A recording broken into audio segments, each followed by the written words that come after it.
Wednesday, the 3rd of July 2024. I'm George Richardson, Chair of the Committee, and I'll be chairing today's meeting. The meeting will be broadcast live through YouTube.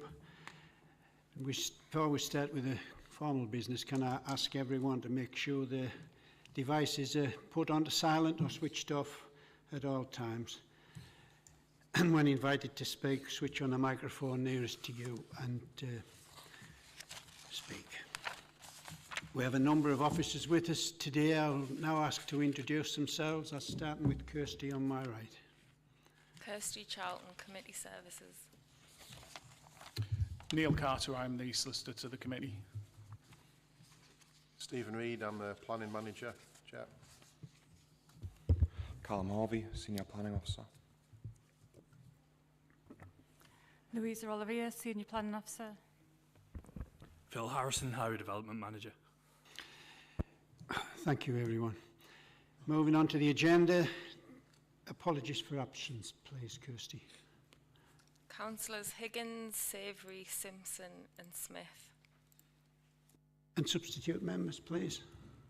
Councillor Fenwick for Higgins, Rooney for Simpson and Marshall for Smith. Thank you. Any declarations of interest from any members? Carl?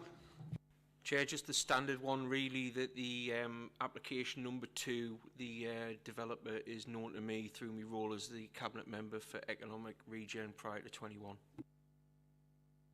Okay, many thanks for that. The minutes of the meeting held on the 5th of June 2024. Can we approve those, please?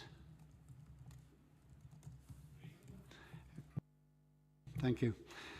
Now it's on to the applications to be determined, starting with Callum for land northwest of Duchy Close Concert.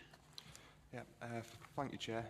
Just before I get into the presentation, I do have a couple of quick updates for members following the receipt of 2 further documents from the applicant this week. Firstly, regarding reason for refusal 6, which is in respect of biodiversity. Excuse me, I wonder, could you make the phone a bit nearer so I can hear a bit better, please? Thank you. Apologies, is that better? Yeah. Right, so a couple of quick updates before I get into the presentation. Firstly, regarding reason for refusal 6, which is in respect of biodiversity net gain. Updated information was sent through by the applicant on Monday. The ecology officer has managed to consider that document ahead of today's meeting, and they advise that the content of this document is acceptable and that the remaining information could be secured by condition. As a result, reason for refusal 6 is no longer recommended by officers. Just on the topic of ecology, following the concerns raised by members during the site visit yesterday, the ecology officer has also considered the current condition of the site, and they advise that an updated ecological survey is not required. In respect of ground nesting birds, which was also highlighted yesterday, mitigation measures could be secured by condition to ensure that there would be no impact upon them during the proposed works. So the gist of it, Chair, the ecological concerns have been dropped. As a further update, members will have noted that an applicant statement was circulated to them this morning by the Committee Services Officer. Thank you, Kirsty, for that. The statement was sent to officers at 5 minutes past 5 yesterday evening, and it was requested that the statement be circulated to members ahead of the meeting. So officers recognise it was a very late request, but officers were unable to action it this morning. So just to briefly summarise that statement, Chair, it submits that a number of incorrect statements are in the officer report. However, officers have read all of those points, and it is clear that these are simply matters of disagreement between the applicant and officers. So officers have prepared a thorough report which clearly sets out our position on this application. Therefore, the recommendation of officers has not changed following receipt of the applicant's statement. Thank you, Callum. Now then, we've got one objector. Apologies, Chair, I was going to go through the slides. Oh, all right. So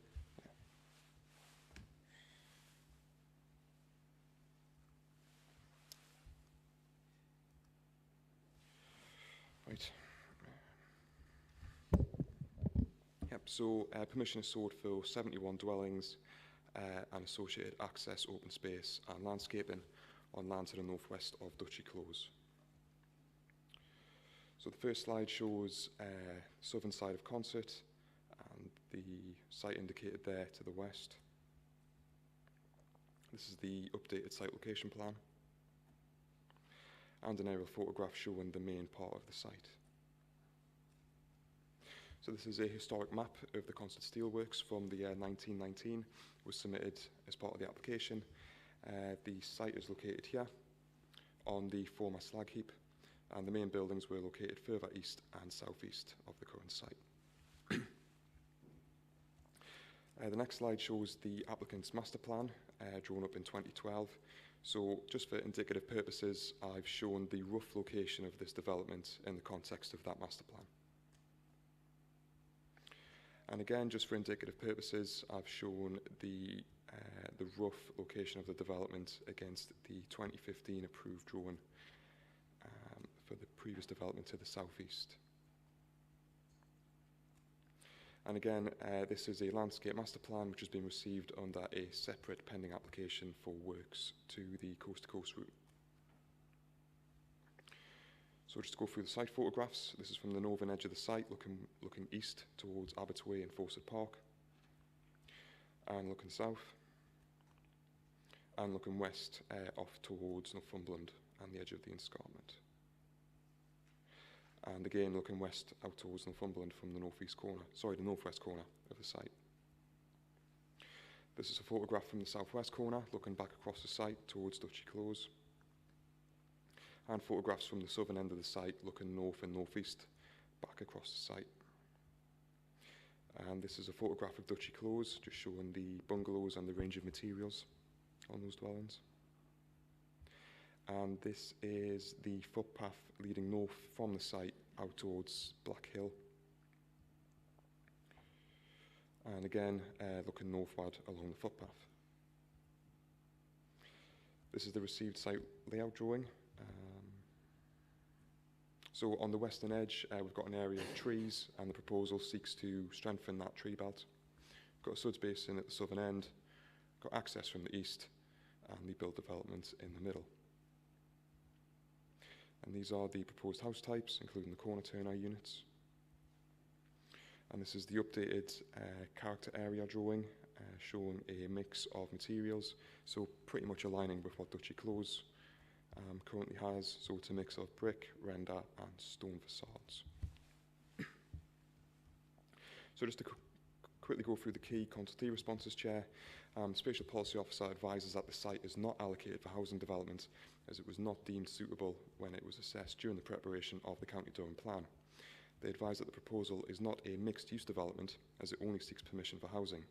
Therefore, the proposal is not supported by Policy 2 of the County Durham Plan. They then highlight that Policies 6, 10, 21 and 26 of the County Durham Plan are the key considerations when assessing the principle of developing this particular site. They also advise that the site is not previously developed land as defined by the NPPF. Another key consultee is the Council's active travel team. They've looked at the proposal and they advise that the site is poorly connected to key facilities and amenities, including schools and GP surgeries, and that's set out in the officer report in greater detail. In terms of other consultee responses, both the highways team and the drainage team maintain their objections due to insufficient information being received, again set out in the officer report. As mentioned earlier, the ecology officer advises that the receipt of further information has addressed their concerns, therefore they have no objection, subject to conditions. In terms of design and conservation officer, there's no concerns in relation to heritage assets, but following 2 internal design reviews, there are 6 red scores remaining, and these would need to be addressed before the application could be found acceptable. In terms of other consultees, affordable housing, archaeology, trees and environmental health have no objection, and the education officer is asking for a financial sum toward increasing capacity at Concert Academy. External consultees, the NHS are seeking a sum towards the capacity of local GP surgeries, and we have no objection from the Coal Authority, from Northumbrian Water or from the police. In terms of public consultation, we have received 116 letters of objection. A number of concerns have been raised, and these are set out in the officer report. So, just to quickly summarise, Chair, as explained in the officer report, Ofsted had given clear written pre-application advice to the applicant, stating that the principle of developing this site was not supported. However, the applicant had decided to proceed with an application. Officers recognised the public benefits of this development, and as explained in the officer report, these have been afforded weight during the Balancing Act. However, as set out in the report, officers maintain notable concerns with the principle of developing this particular site for housing. In response to the concerns raised, the applicant refers to the master plan that they produced in 2012. However, as explained in the officer report, this is not adopted by the council and the site is not allocated for housing in the 2020 County Durham plan. So the County Durham plan comes first. The applicant also refers to the 2015 outline consent for up to 480 dwellings on adjacent land to the east and southeast. However, as explained in the officer report, that consent does not justify the harm created by the current application. Apologies, Chair. So further to the three in-principle issues with developing this particular site for housing, officers have also identified further issues with the proposal relating to the capacity of the local road network and highway safety, relating to poor design, and relating to a poor surface water drainage strategy leading to increased flood risk. Officers note that these three matters could potentially be addressed through amended plans and further information. However, given the in-principle concerns with the proposal, which officers believe cannot be addressed, we have proceeded to bring this application to members of this committee for determination, and that's set out in the report. So, as set out in the report, the proposal clearly conflicts with a number of policies in the County Durham plan and with the NPPF. Officers therefore recommend that members refuse planning permission for this application. Thank you, Chair. Thank you very much, Callum. Now we'll move on to the objectors. That's Anne Bourne, please. You'll have 5 minutes, and Kirsty will let you know when you've got 1 minute remaining. Okay, thank you. Good morning, everybody. My name is Anne Bowen and I live at 24 Dutchy Close, directly beside where this planned development is to take place. I wish to oppose the planning application. I have a letter from Richard Holden MP dated 4th of July 2022. He writes that the council have assured me that there are no plans for building anywhere near where you live any time in the near future. I'm also aware that this is not a part of the County Durham plan.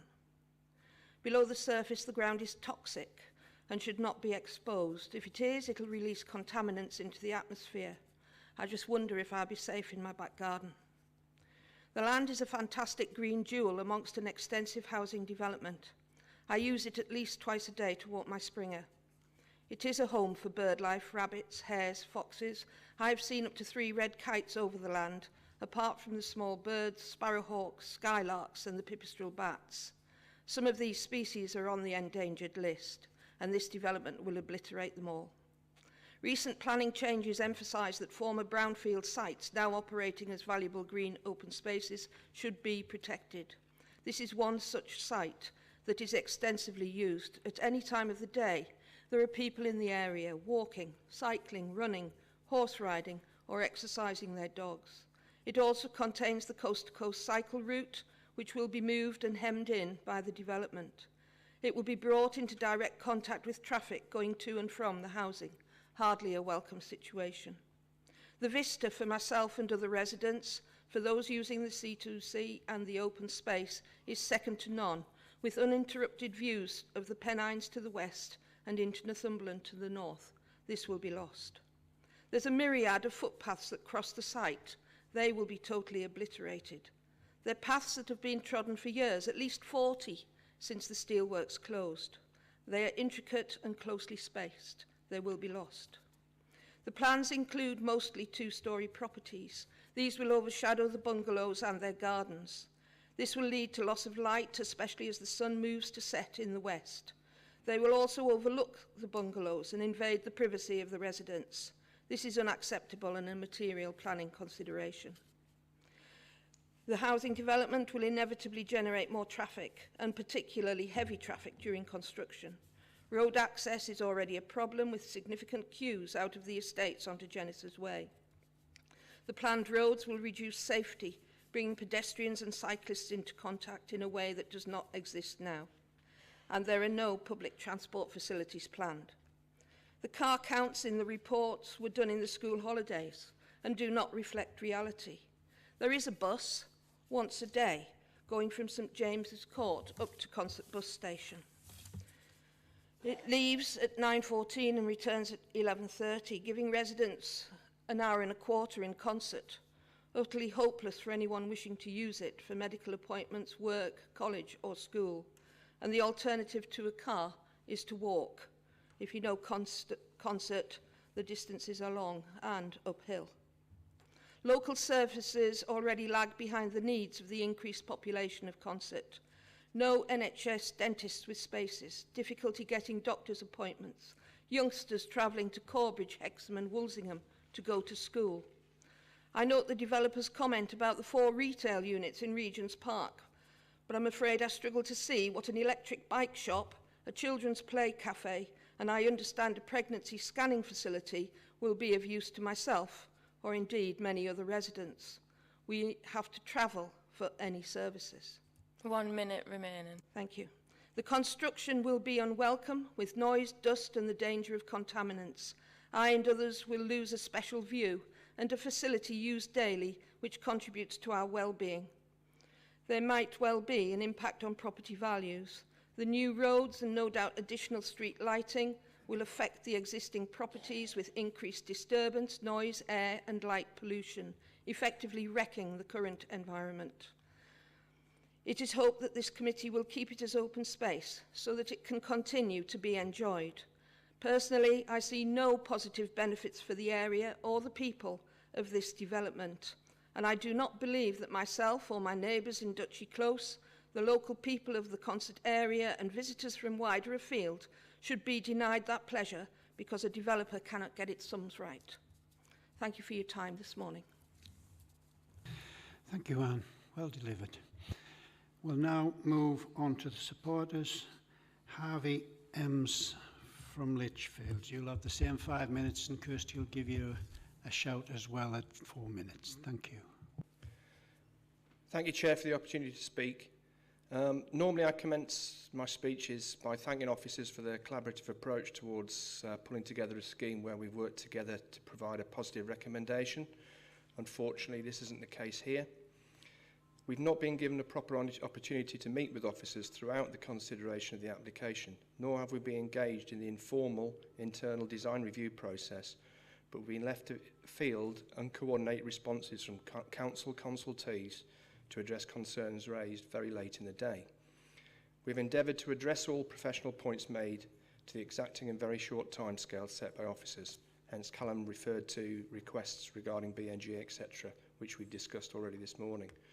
But we're concerned that officers have predetermined their course of action early in the process. Unless you as members are minded to support the scheme, which we strongly encourage you to do, we would welcome an opportunity to properly engage with officers. As a consequence of the lack of collaboration to date, the report presented to committee includes a number of factual inaccuracies, including quotes from consultees which have not been updated, nor reflecting the final scheme submitted for consideration by officers. The report does not provide a fair and correct assessment of the scheme for members to make an informed decision. We set out these inaccuracies in the letter that's been submitted to members. The starting point for consideration of this application has to be whether development is in accordance with the development plan as a whole, the planning balance. From a policy perspective, whilst the report confirms the site is an allocation under Policy 2, the Project Genesis Master Plan, importantly, it fails to acknowledge the nature of that allocation for mixed-use development across the whole of the Project Genesis site, with which this scheme plainly complies. It then goes on to assess the scheme against Policy 6 and other policies which relate to unallocated sites. This is an incorrect application of policy and undermines the whole policy assessment process in the report and the overall planning balance exercise that is subsequently carried out. The interdependent social environmental improvements across the Genesis site are not referenced or taken into account, nor are the realities of delivery of mixed-use development to date of housing and the wider economic employment benefits of the strategic Hounsgill site. Regent's Park has evolved very successfully over time, and the density across the development site for each phase has been reduced in agreement with officers as these have come forward. This final phase delivers up to the 480 units agreed in the outline scheme back in 2014, which is included in the Durham Local Plan baseline and remains within the Council's own housing numbers and evidence as a commitment. These are not additional homes per se, but the completion of the committed Regent's Park development. The site is in an accessible location, close to the centre of concert than either Persimmon site, Ledgate site, both designated, or the Dells Lane Miller home site, which was a Greenfield Policy 6 site. The recently completed Regent's Court Local Centre will soon have new tenants to occupy the vacant units, which will include a cafe and a convenience store, adding to the sustainability of the scheme. Bus stops are within acceptable walking distance, as is Tesco's Superstore. The Council itself acknowledges there are 6 primary schools with an accessible and safe walking distance and a wide range of services located under 1 mile. Improvements and an extension to the coast-to-coast cycle network, which is connected directly to the site, are proposed, and the applicant is committed to installing street lighting to existing pedestrian links through to Fawcett Park, which are in their control. This can be secured by planning condition or obligation. The Highways comments on the application are simply incorrect. When the Derwent View site was assessed for planning, the highway assessment assumed 1 minute remaining. 480 houses, and this has been the case since the application was submitted. The works delivered to date were based on those trip generations submitted and taking into account the cumulative impacts as is required for a normal assessment. To conclude, the site seeks to only complete the planned delivery of 480 homes committed in the County Durham Plan on the Form Steelworks developed brownfield site, immediately adjacent to the original red line boundary of the planning application. This is not an isolated development in the open countryside and not an unallocated site, but has the benefit of an allocation for mixed use. Detailed comments made by consultees have been addressed and resubmitted to the Council for consideration. These have not been acknowledged within the report. The scheme in front of you constitutes sustainable development and should be approved without delay in order to deliver much needed local homes, including affordable homes in this accessible location in Consett. Thank you, Harvey. You just beat the buzzer. Callum, have you anything to add on what's been said? Yep, Chair. So, I suppose quite a lot of points have been made. I suppose as a brief summary, all of the concerns that have been raised both by the neighbouring objector and by the applicant's agent, they've all been covered in the office report already. I don't think there's any new issues being raised here. If members have any queries on any specific points, more than happy to help. Yeah, but officers are still recommending refusal for this one, for the reasons set out in the report.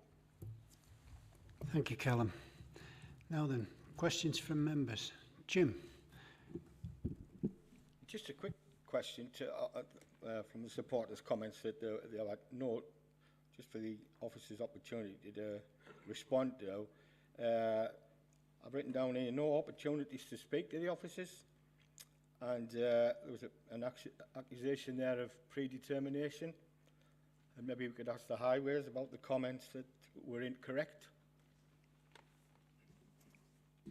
Yep, Chair. So first on the Highways comments, for the purpose of the officer report, I've set out the full Highways comments that came through. So the Highways officer had provided several, I think it was 3 separate rounds of comments in response to 3 separate rounds of consultation. In the report, there may be a couple of lines from the initial comments that came through, but the current Highways officer's position, it's all set out in the report. And, you know, I can ask Phil to come in as well if you like, just to reiterate the Highways Authority's position on this. But ultimately, that they have objected, they still have concerns. We're still requiring further information to come in. In terms of the lack of meetings, so as I mentioned in the report and as I've mentioned in the presentation, officers were clear at the pre-app stage that the principle of developing the site was not supported. An application was received anyways. Officers then went back to the applicant and their agent at the earliest opportunity, once all the consultative responses came through, setting out our position. There were still a number of in-principle concerns with this development. Now, given that officers feel that it can't be addressed, I mean, there's some pretty fundamental problems with developing this site for housing. I mean, you know, Steve may want to come in on this as well. It's simply a choice of officers of, do we extend the determination period by another, say, 6 months or so, work on the detailed design, work on the technical matters, try and address, you know, reasons 4, 5 and 7 in the officer report. Ultimately, reasons 1, 2 and 3 would still remain. Officers don't feel that they can be addressed. So we feel it is appropriate to bring it to members of this committee to get it determined. I don't know, Phil, if you want to come in on the highway side of things. I think we currently have 4 housing sites in concert, which are looking to come forward. We need to be able to assess the cumulative impact of that, and as part of that, we've identified as the Highway Authority a number of junctions which are impacted on by all 4 of those housing sites.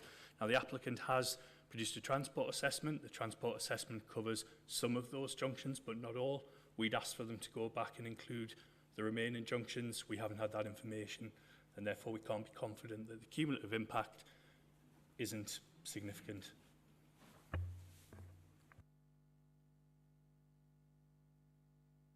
Thank you, Phil. Alan, I've got you next, please. Thank you, George.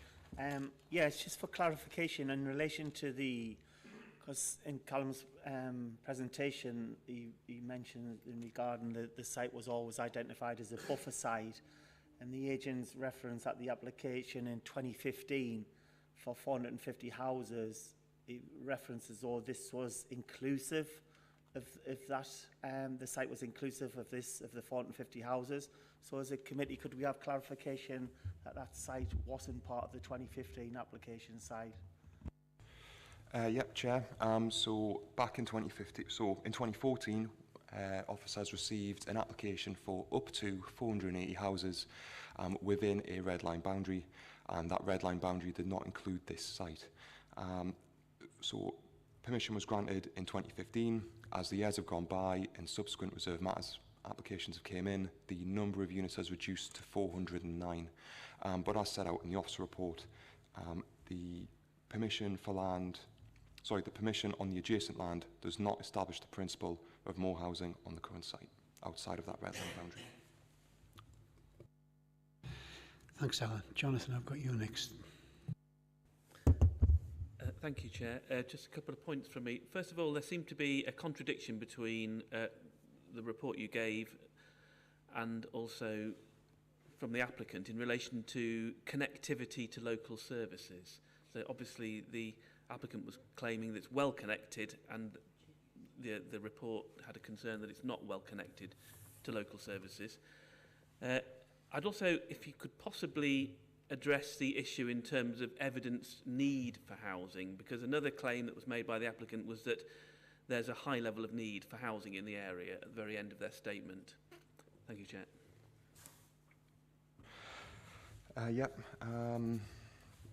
So in terms of connectivity and sustainability, members may be aware there was a recent appeal decision on land north of George Pitt Lane on the edge of Great Lumley.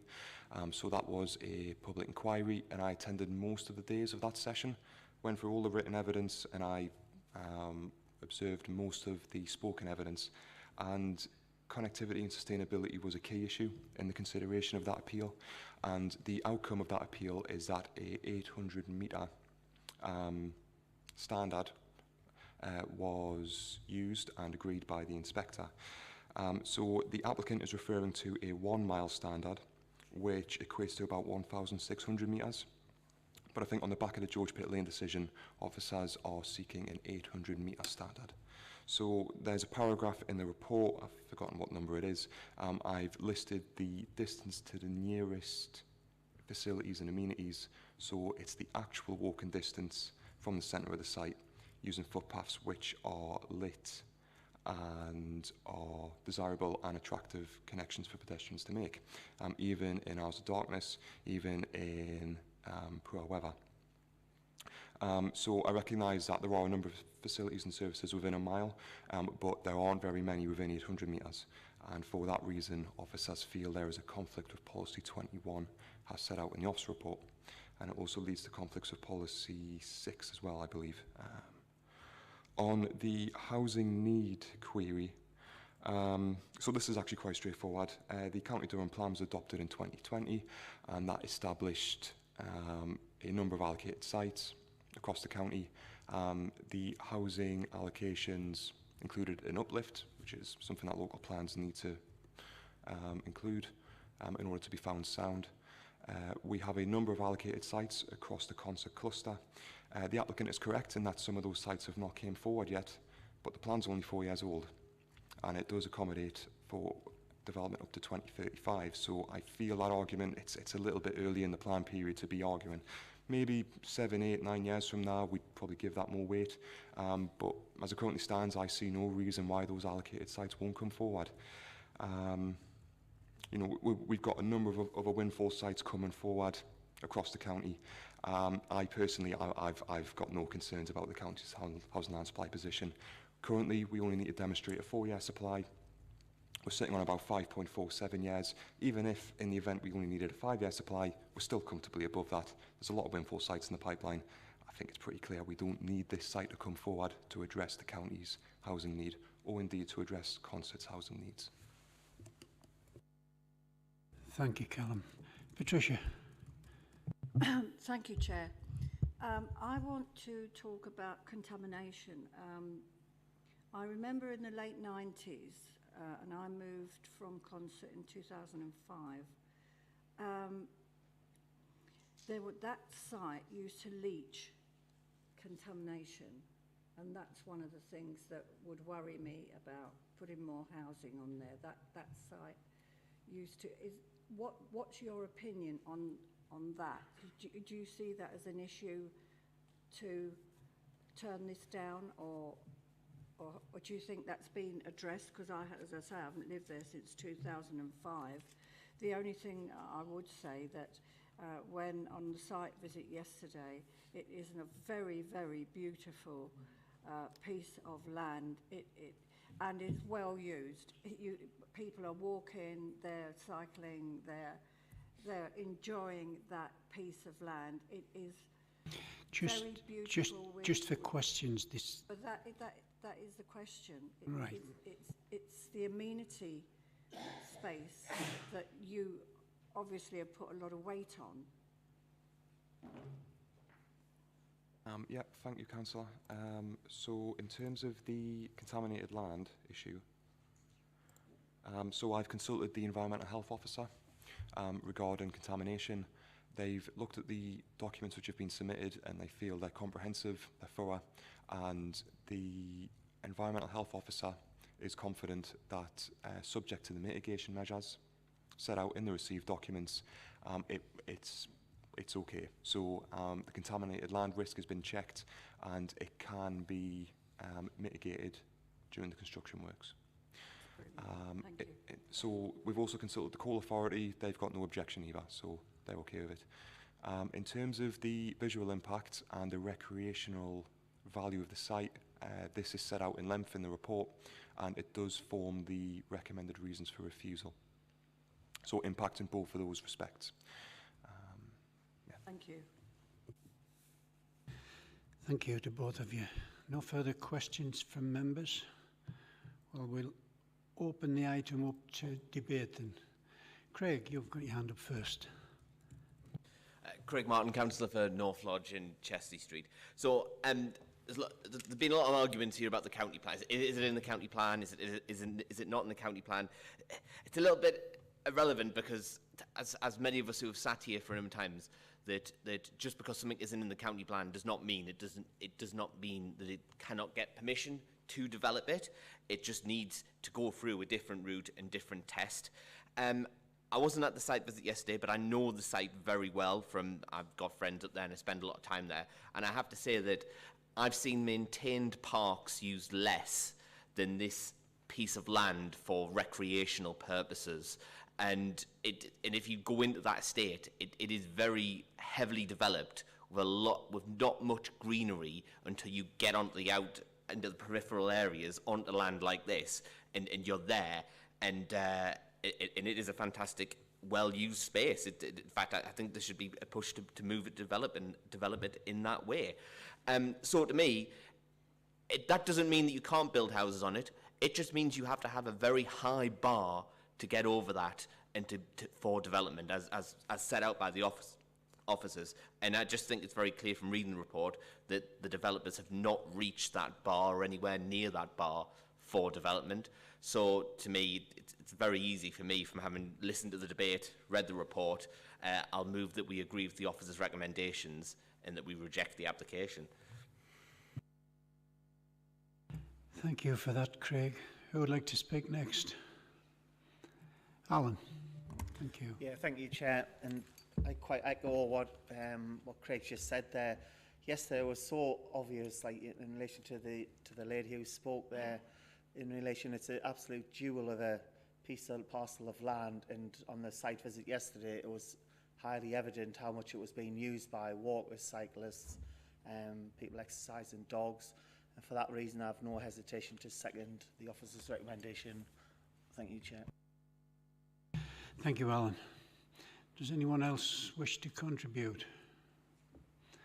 Kevin Shaw. Thank you, Chair. I've always staunchly and consistently championed the development and delivery of housing applications that come before us as a committee. You know, sometimes taking the contrary view to the recommendations of officers, because I totally understand and appreciate what the outstanding need is that we've got as a county. But I've got to say, you know, looking at this application here today, I don't think I've seen a more harmful proposal that's been put forward. When I was looking at all of the positives, you know, to be able to frame my normal position, where I always try to on the side of delivery of housing proposals because we've got such an outstanding need, I was really struggling with this.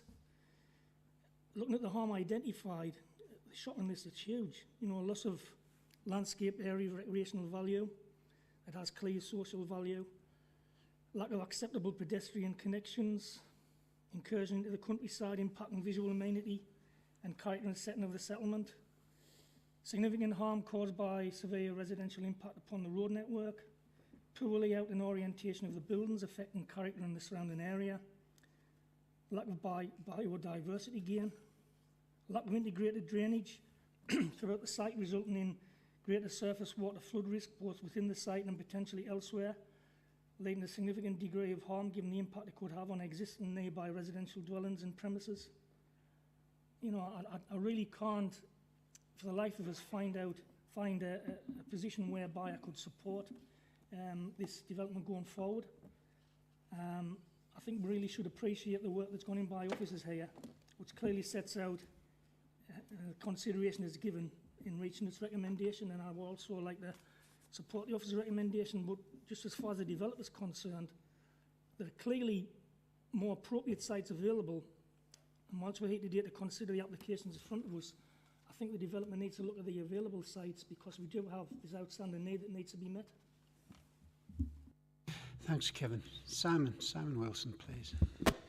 I guess in terms of looking at it, I'm not really going to say much different to what's there, but I'd just like to add my weight to this fact that I think when you look at it, obviously we often say it's a tilted balance. There will always be an element of harm in some way, but just the level of harm on this is something that's not going to be mitigated in any shape or form by this development. There's no way I can support that. I'd be happy to go along with the officer's recommendation as well. Thank you. Any further comments from any member of the committee? Catherine, I understand it's in close to your heft. Do you have nothing to add? It's not actually in my ward, it's in Dominic's ward. My daughter actually lives on the development just in front of Duchy Close.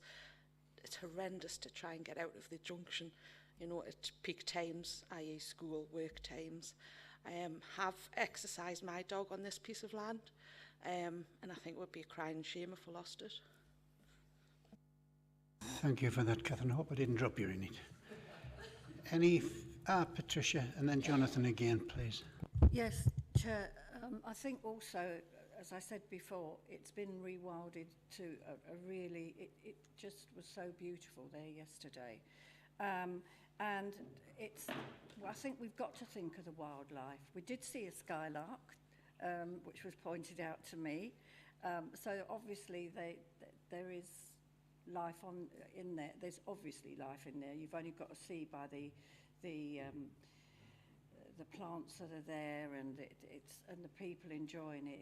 It's you know, I'm of the opinion that I will go with the officer's recommendation. Thanks for that. Jonathan Elmer, please. I'm absolutely in support of the other points that members have made across the committee. But I wanted to make a final point, I guess, that this site matches the ideal criterion for declaration as a local nature reserve, which is a power that the council has under the 1949 National Parks Act. And that sort of declaration is all about enabling the protection of a site that's very important for people and their access to wildlife. This is ideally suited for that. Thank you. Anybody else wish to contribute? No. Well, I've got a mover and a seconder to go with the officer's recommendation of refusal. Can I have a show of hands? All those in favour of refusal. Thank you. That's unanimous.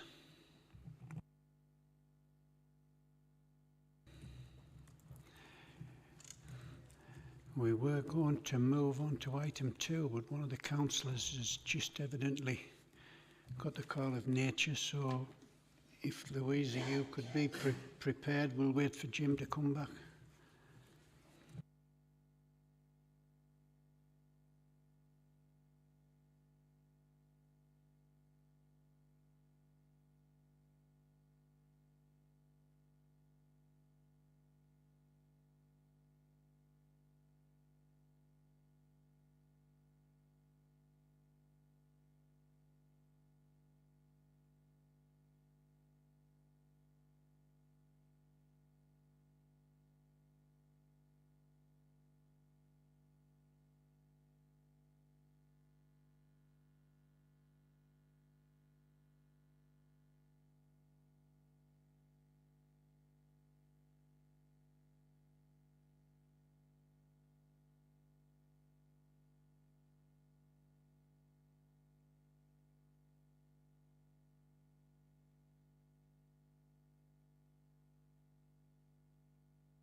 Welcome back, Jim.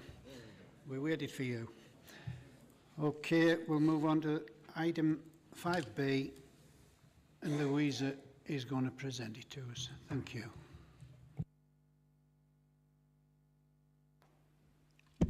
Thank you, Chair, and good morning, everyone.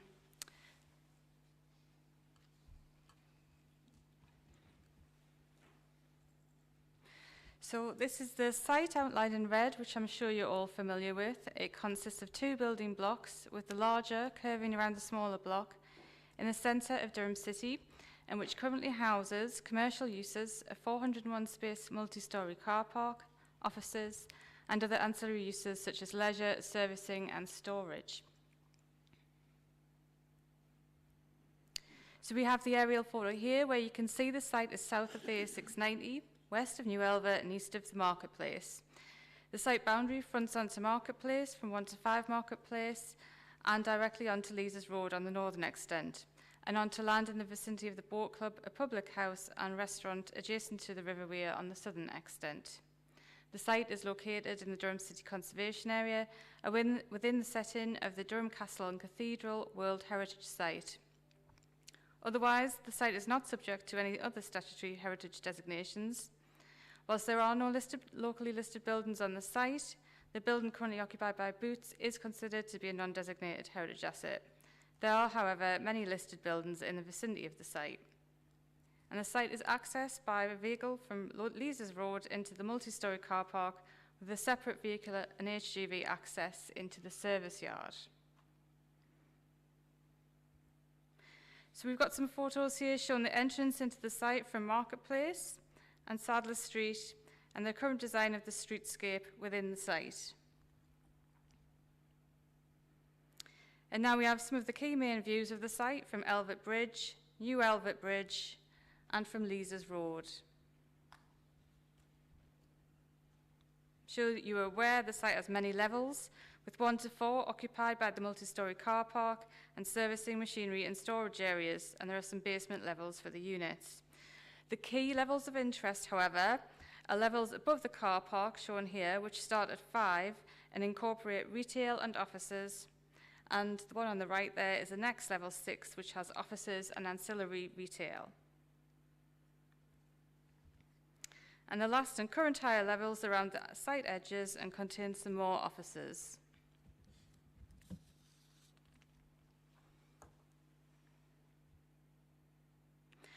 Whilst there will be some changes within the lower floors, the main changes are above the multi-storey car park and involve the partial demolition of the existing shopping centre at level 5 and above, with the exception of the service course, the present next retail unit on the corner of High Street and Marketplace, and the 2 existing 3-storey office blocks which terminate onto Sadler Street.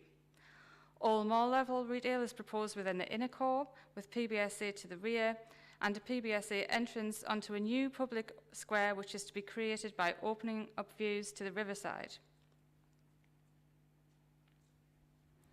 The next level is primarily PBSA rooms, with a new hotel to occupy the space above and behind the Boots building.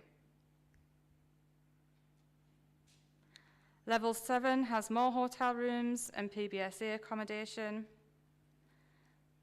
And lastly, level 8 has more hotel and student accommodation. So here we've got an example of the most significant elevation. So this elevation shows the most significant changes that will be made to the upper floors that are currently in retail use and are to be reconstructed as a mix of retail space and student accommodation, with an enlarged public space opening up the site in views from New Elvet Bridge and Elvet Bridge, and providing glimpses of other blocks. The proposed treatment of the new student accommodation will introduce a finer grain of development and a more domestic scale. The facade will be broken up with alternating projecting bays to give this part of the development the appearance of a series of smaller, narrower plots that are more indicative of the pattern of development within the conservation area. The roofline will also be punctuated by dormer window details, and the fenestration will also have a regular distribution and vertical emphasis. A terrace boundary, railings and planting will be introduced along the eastern edge of the student accommodation development. So the applicants have provided visuals to demonstrate the design and detail how the site would appear from key views, such as here at Elvet Bridge, which you can contrast with the current view.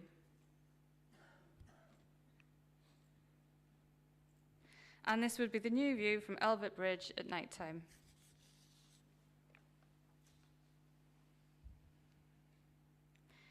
This is the current and proposed view of the site taken from New Elvet Bridge at daytime.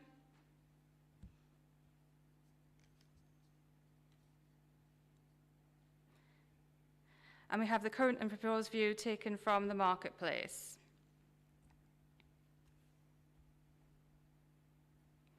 We have the current view from within the centre and the new view with the public open square opening out to the riverside.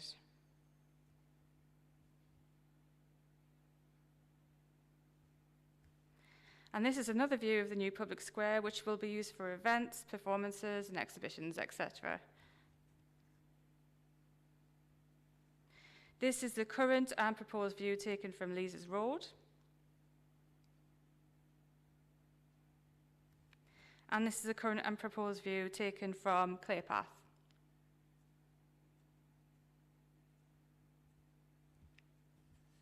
We've also got some other visuals taken from the A690. So this is the current view, and this is the proposed view. This is the current view from the bus stop on Leazes Road, and this is the proposed view from the same bus stop. This is a viewpoint currently from Bath's Bridge. And this is the proposed view. And this is the current view from Kingsgate Bridge. And the proposed view from Kingsgate Bridge.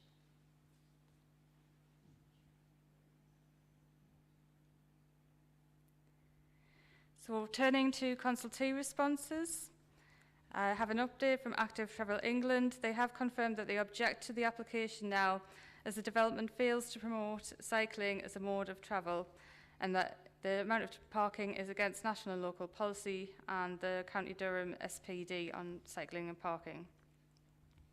Historic England have no objection. They consider the proposal satisfies the requirement to conserve designated heritage assets such as the World Heritage Site and the conservation area and confirm that the World Heritage Centre have been notified but the development has not been subject to technical review.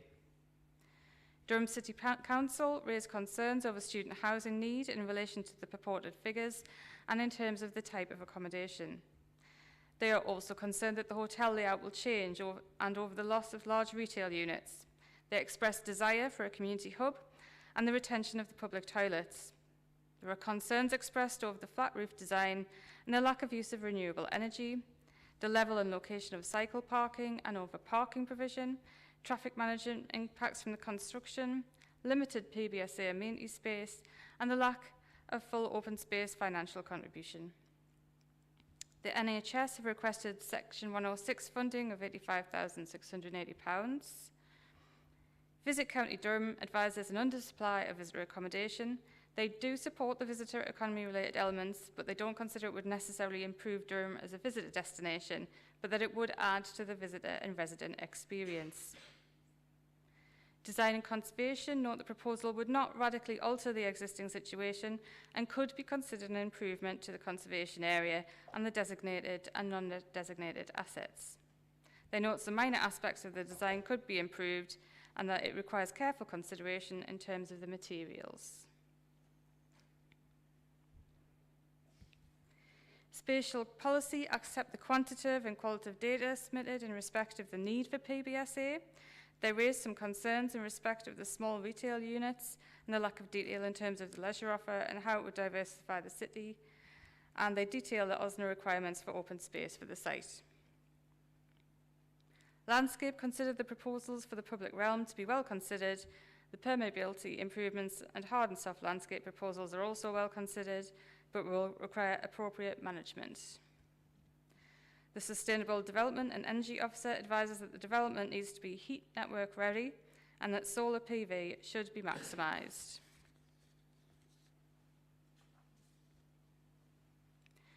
The Trees Officer requires suitable tree protection measures and replanting if removal is required. The Travel Plans Officer requests additions to the travel plan in terms of targets and budgets. There are no objections and a conditional approach is suggested from the Coal Authority, the Environment Agency, the Health and Safety Executive, Historic England, the Highways Authority, the Lead Local Flood Authority, National Highways, Natural England, Durham Constabulary, Environmental Health, which includes air quality, land contamination and a nuisance, our Monitoring Officer, the Ecology Officer, and Durham Structures Officer. So in terms of public responses, we've had site notices erected, press adverts, and 368 letters have been sent, and we've had 7 responses and objection in total received. The concerns revolved primarily around the impact of more students in the city, the lack of need for PBSA and the hotel, the poor amenity for the students, the lack of flexibility for future need, that other vacant sites should be used, the lack of engagement with the university, the PBSA and hotel internal layout and design, leisure over provision, the lack of financial data to support the application, the loss of large retail units and retail generally in the city, that units won't be suitable for retail, the design, in particular the roofscapes, modern design facing the riverside, the western block being monolithic, the detailing, the boots facades, the siting of solar panels and of lighting. the negative impact on regeneration objectives, potential impacts through a boat hire business, the need for public toilets to be kept, the pressure on services such as the NHS, that housing should be for families, the lack of public consultation, that the proposal only caters for one demographic, other similar developments are flawed, that Visit Durham are doubtful over what this will achieve in terms of attracting tourists, the need for access for service areas and for mobility purposes, the location, the limited provision and design of cycle parking, that the cycling routes are poor, the impacts to parking at the multi-storey, that the trip generation data is questionable, the improved access to the roundabout would worsen the situation for pedestrians, and the limited detail in the travel plan.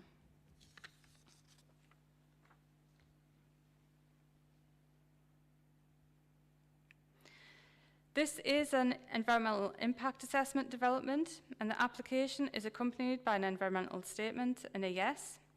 The committee report has taken into account the information contained in the ES and subsequently submitted details and that arising from statutory consultations and other responses. The ES includes a cumulative assessment undertaken in relation to each technical topic. This concludes that no adverse significant cumulative effects are considered likely, and the mitigation measures already identified in this ES are sufficient to address effects arising, and officers agree with this conclusion.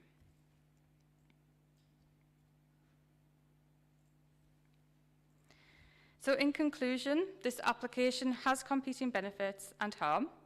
We need to address both in the plan and balance of County Durham plan policies in accordance with the Section 38(6) of the Act.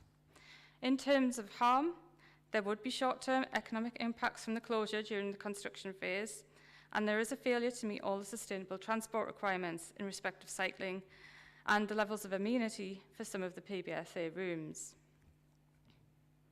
In terms of benefits, there would be significant employment and economic benefits. The proposal would meet student housing need.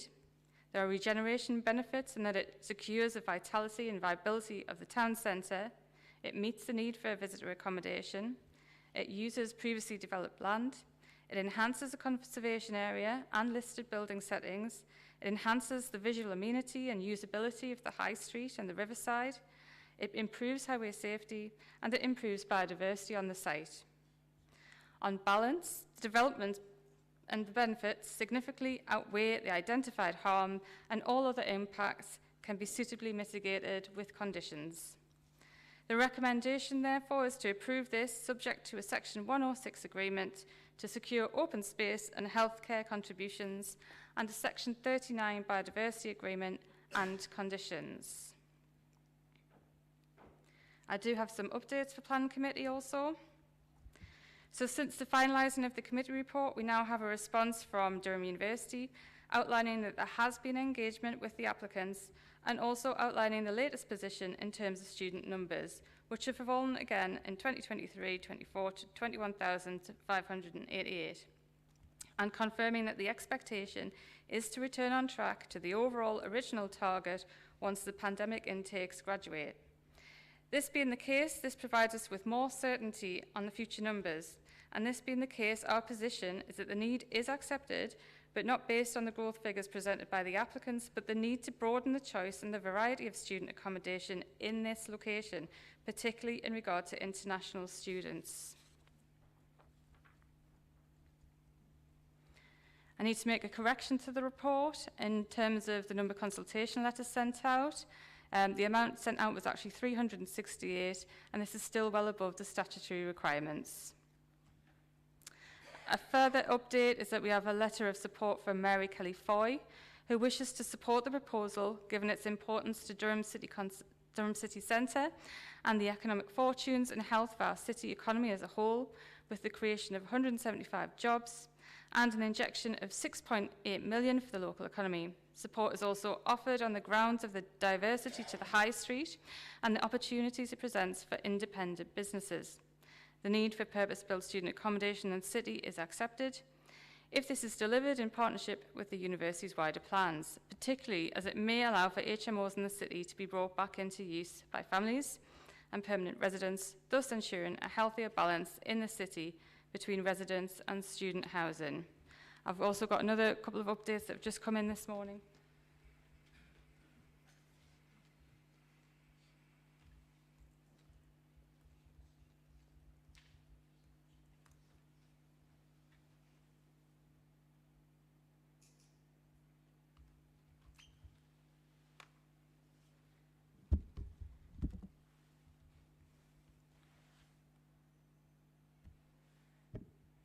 We've now had a response from our economic development team. I'll just read out the conclusion. The proposed redevelopment of the Prince Bishop Shopping Centre seeks to deliver a new mixed-use solution which addresses the decline in traditional retail centres through the retention and consolidation of the retail offer and provision of floor plates appropriate for current independent retail offerings. The redeveloped centre can provide a positive contribution to both the city centre street scene and an offer appropriate for residents and visitors. The inclusion of a hotel use not only provides new leisure-based facilities, but provides the opportunity to retain visitors for longer, with exponential improvements in visitor spend seen between day and overnight visitors to the city. The third key element of the scheme, the PBSA, should help secure further city centre footfall and expenditure, helping fill and sustain other retail and leisure facilities across the city. And the redevelopment proposals indicate new job creation in respect of direct and indirect construction jobs, along with an uplift in retail employment, new leisure jobs, and in on-site management and maintenance roles. With further benefits including new and enhanced public realm and elevational improvements to soften the impact of the development, given its sensitive location, I welcome the proposals and support the application from an economic development perspective. I've also this morning had some comments from our own travel team. They share the concerns of Active Travel England. They have asked that if the application is approved, that there be a change to the recommended condition in terms of the uplift to cycle parking to 40% in terms of the time frame for monitoring. They've asked that this be extended to at least 6 months rather than 6 weeks.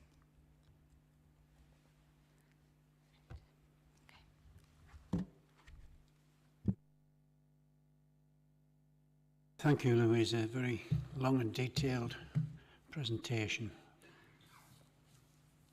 Now we have 2 councillors to speak, local member and parish council. I'm sure I don't need to teach you how to suck eggs. You'll realise you have no time limit on either of you, but I hope you would try to be concise and not repeat. So, John Ashby, can I ask you to go first, please? Thank you, Mr. Chairman, and good morning, members of the County Planning Committee. My name's John Ashby. I'm speaking today on behalf of the City of Durham Parish Council. This is one of the most significant developments in the life and commerce of our city, and it's one that biggest one that many of us will see. It needs our closest attention. So, first, the Parish Council very much welcomes, in principle, opportunities to diversify and improve our city's retail and tourism businesses. I would add our appreciation of the great engagement we have been given by Citrus, the applicants. We recognise that the current operating model for the Prince Bishop Centre is both unsustainable and no longer financially viable. However, we strongly believe that any truly mixed-use replacement must, as well as securing the student accommodation investment which underwrites it, must also deliver wider benefits to the city. Our comments this morning are therefore aimed at making the case for this to be an exemplar mixed-use development with retailing, tourism, residential and community needs being given full consideration. Of course, you have to deal with the planning application that is before you, but these points must be made. First of all, there is a serious matter of principle to set out before you.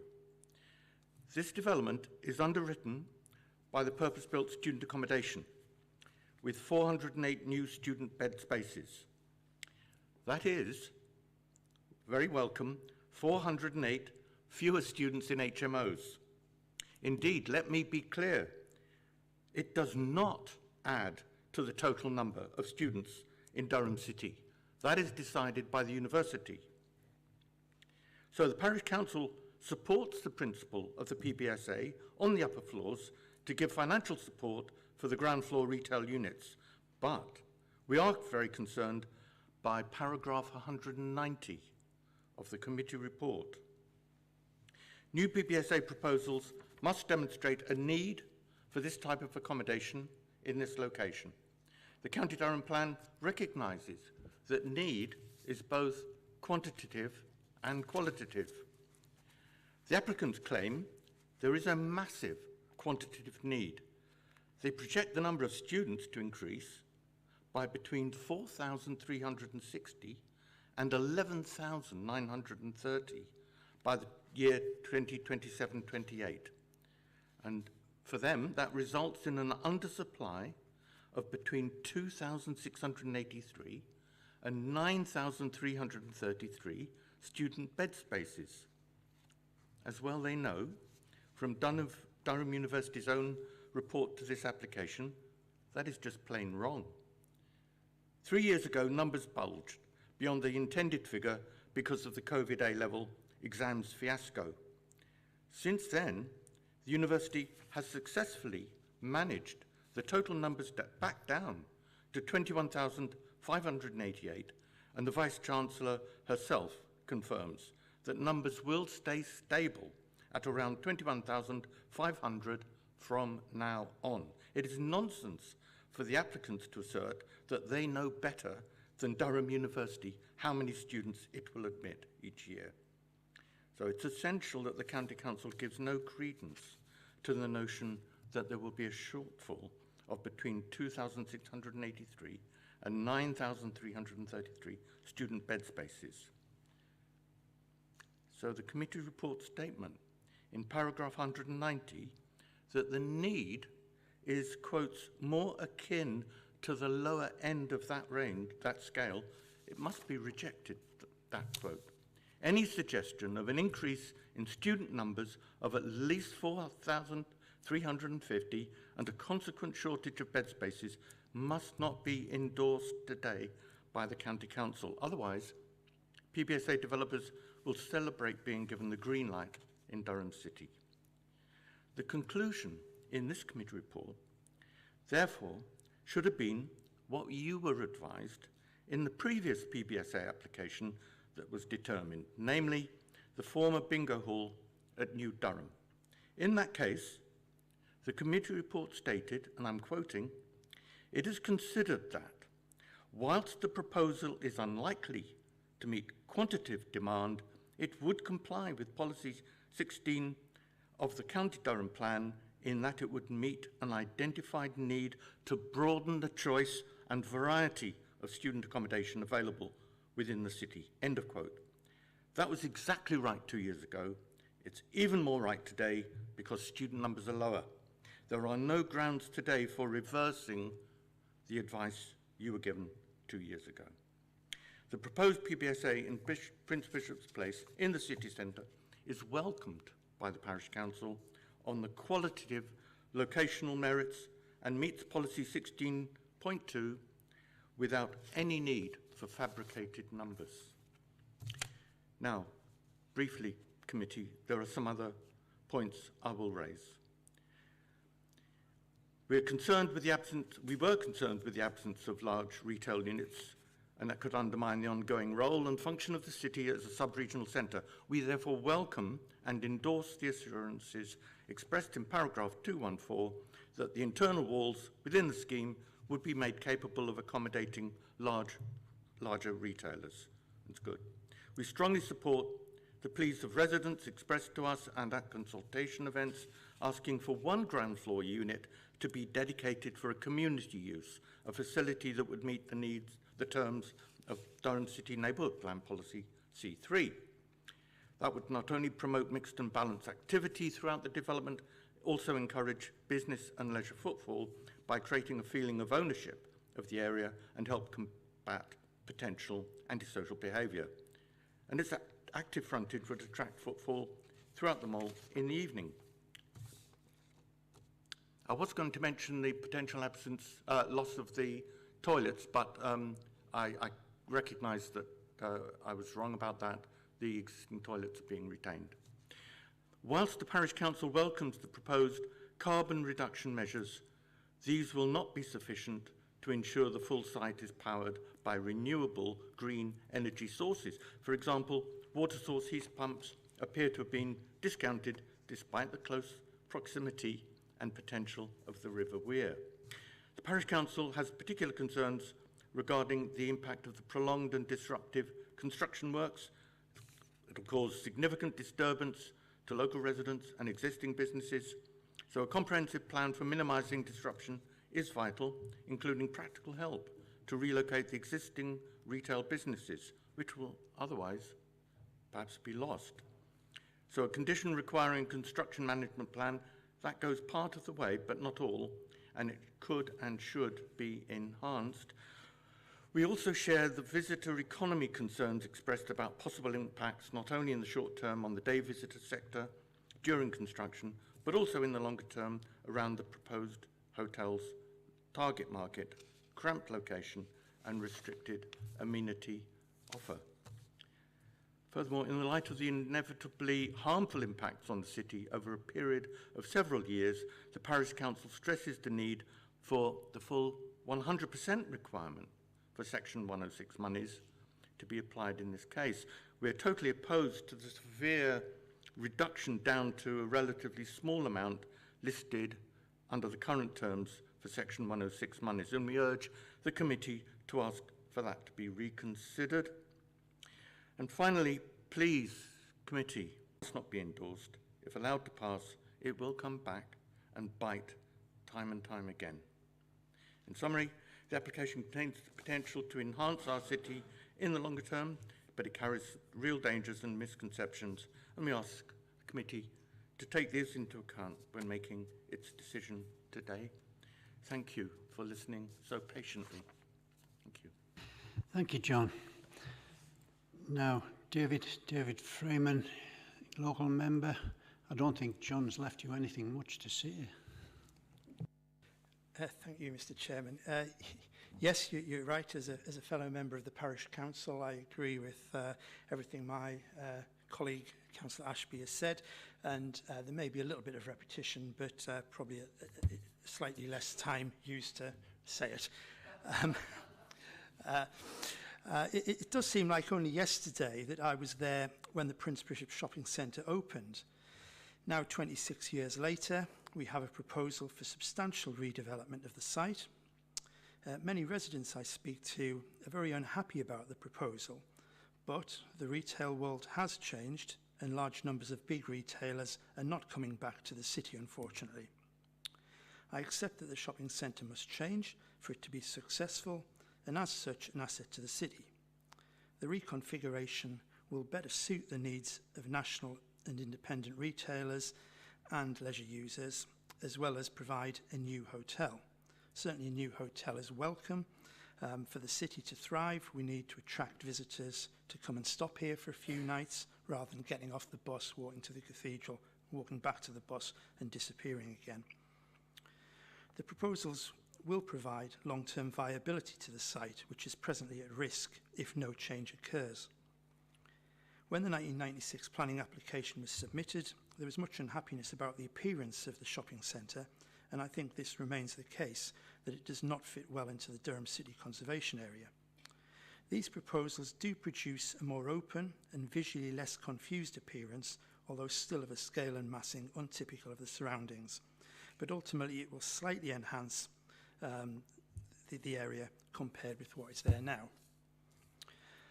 Councillor Ashby did focus on student numbers, and again, I do not accept the figures that the applicant has provided for student numbers, which show ever-increasing numbers of students coming to Durham. I mean, this year, if it's to be believed, there is up to 1,000 empty beds in HMOs and indeed Durham University colleges. So it's difficult to say that numbers are increasing when in fact they're slightly decreasing. Need is something that the committee need to consider, but I don't believe that the identified need for more student accommodation is proven, although purpose-built student accommodation is preferable to more HMOs. If I was an optimist on this issue, I would say that it might lead to fewer HMOs in the city and the wider suburbs surrounding the city.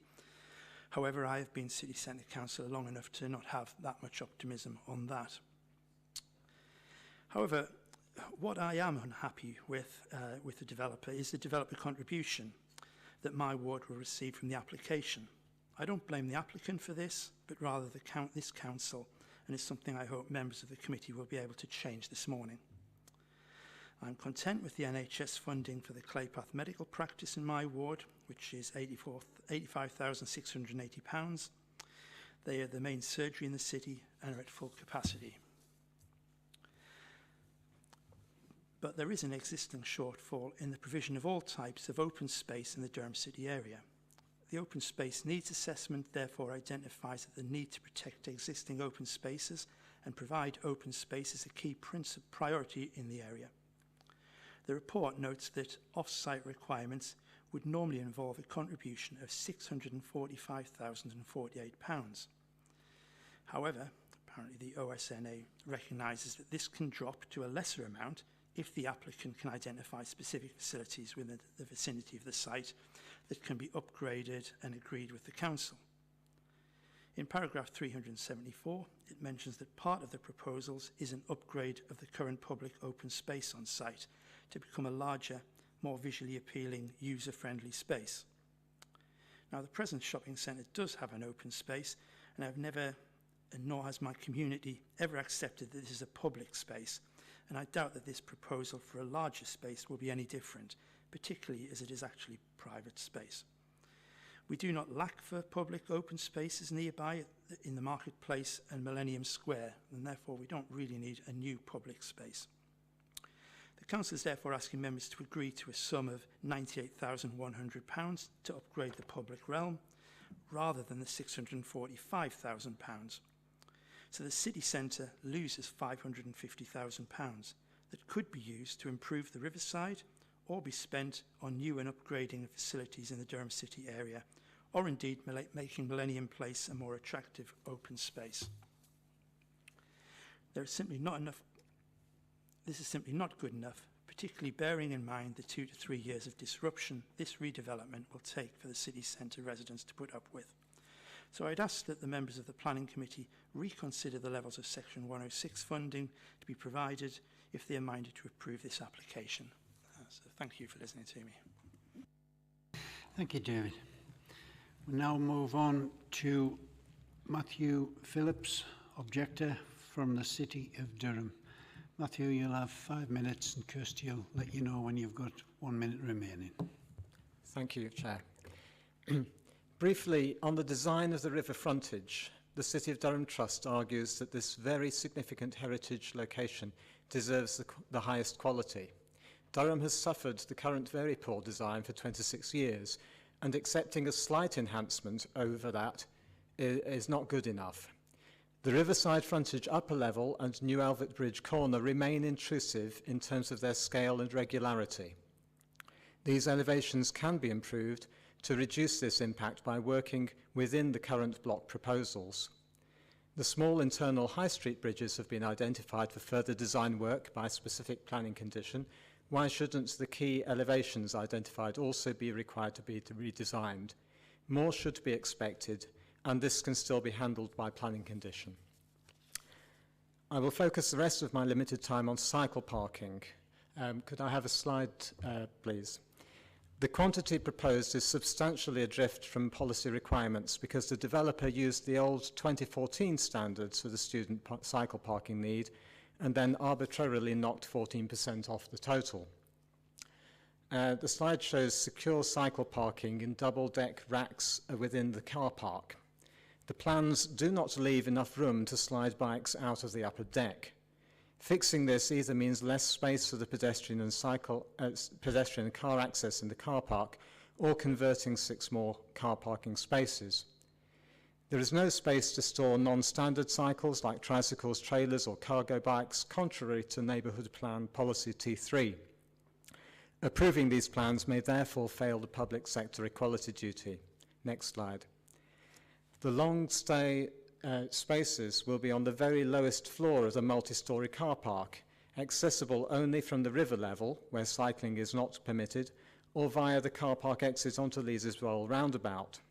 Short stay cycle parking is also located next to the roundabout. In short, the secure cycle parking will not work as designed, and none of it can be accessed safely and legally by bike. This is like building a car park with no road access. Active Travel England also made these objections and requested long-stay cycle parking access from High Street level with small clusters of cycle stands for shoppers to be located at intervals along the High Street, which people can wheel their bikes to. The developer has made no changes, instead concentrating on defending the under-provision with the excuse that the Prince Bishops did not provide any cycle parking in 1998.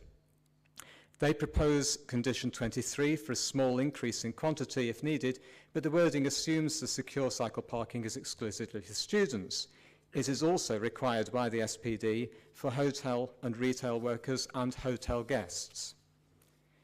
The cycle parking fails to comply in design, location and quantity. The transport assessment does not adequately assess cycle access, and the Framework Travel Plan bases its very modest target for cycling on 2001 levels, 23 years out of date. The officer's report assesses all these policy failings as limited negative harm weight. Is this acceptable? The Council has many policies to give people the choice to cycle by providing routes and cycle parking. The Air Quality Action Plan considers that enforcing Policy 21, delivering sustainable transport, will be one of the 3 most effective means to improve air quality in the city. The Climate Emergency Response Plan looks to reduce car use and boost walking, cycling and public transport. The developers cannot get the basics right. Double-deck racks you cannot use, cycle parking you cannot safely cycle to, and in a hilly city like Durham on completely the wrong level. 1 minute remaining. This is not limited negative harm. This is a failure to deliver council policies on air quality, sustainable transport and climate change, a failure to deliver the future we need. Next slide, please. They say the cycle parking cannot go anywhere else. How about in place of this isolated group of student flats with access from a door a short way along the High Street, or part of the large plant area below this, entering from the pavement running down from Next? Next slide, please. I ask the committee to reword condition 23 to require the cycle parking to be relocated to High Street level, designed properly, including provision for non-standard cycles. If the officer can justify a condition on the quantity, surely the location and access are even more important. I'd be happy to answer any questions from members if anything I've said is disputed by the officers or the applicant. Thank you. Thank you, Matthew. Now over to the applicant's agent, James Taylor, please. You'll have the same 5 minutes, and Kirsty will let you know when you've got 1 minute remaining. Thank you, Chair, members of the committee.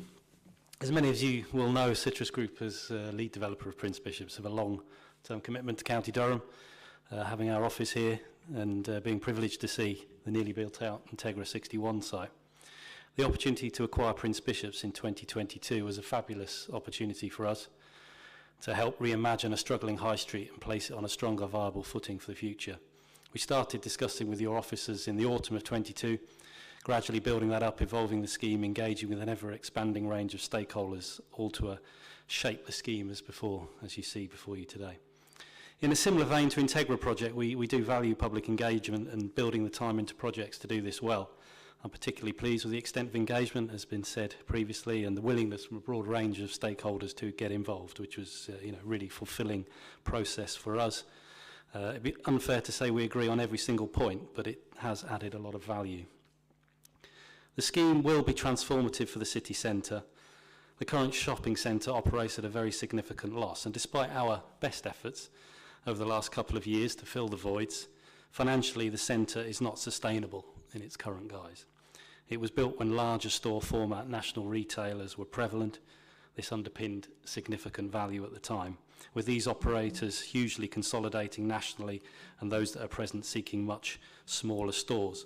Alongside wider changes in shopping habits, the current centre is unable to respond. It's expensive, ultimately, for independent retailers, something we are addressing. Footfall in Prince Bishops has halved since 2009, which is staggering when you think about it. In 2009, the centre peaked in retail investment value. Lots of factors have accelerated this decline in more recent times, of course, but the decline has been gradual over a much more extended period.